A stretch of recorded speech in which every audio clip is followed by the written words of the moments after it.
Hi! Welcome to this part of my guide and review featuring the FlexTale Solo Adventuring Toolkit. If you haven't seen the other parts of my guide and review, please check out the playlist in the description below. This time we are going to talk about the chase quest templates. This is going to be a general overview.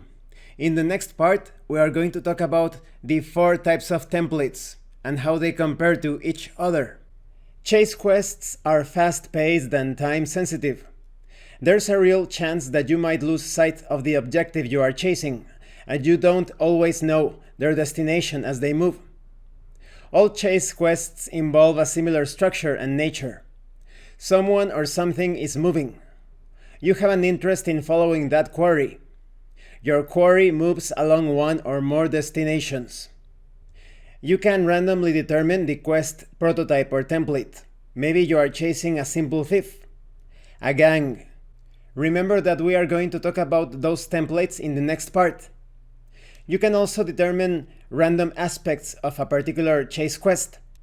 Maybe you want to randomize the early determination or the late determination of the quest.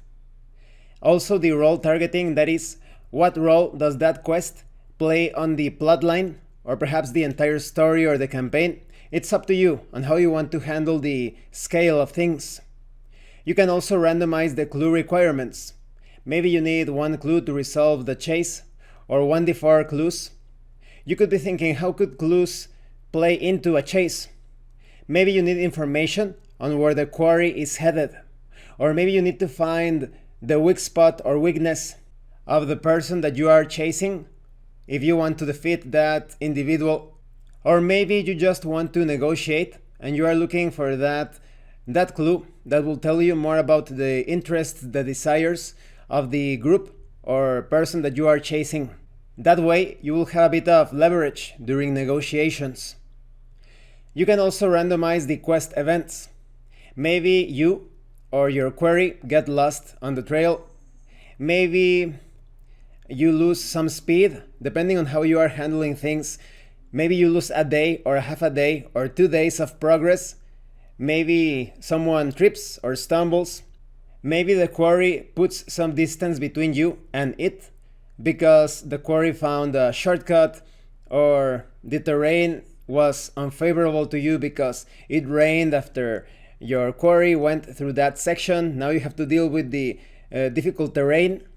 You can also randomize the pace, the urgency, the stakes, the chainability between that quest and other existing quests, or quests that are about to happen.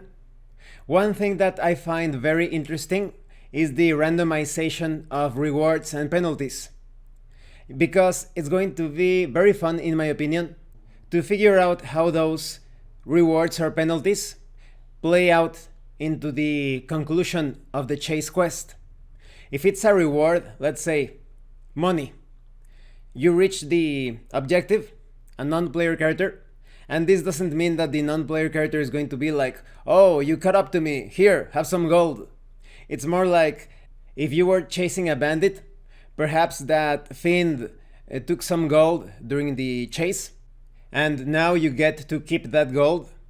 Or maybe you want to look for the rightful owner of that money and you initiate another quest.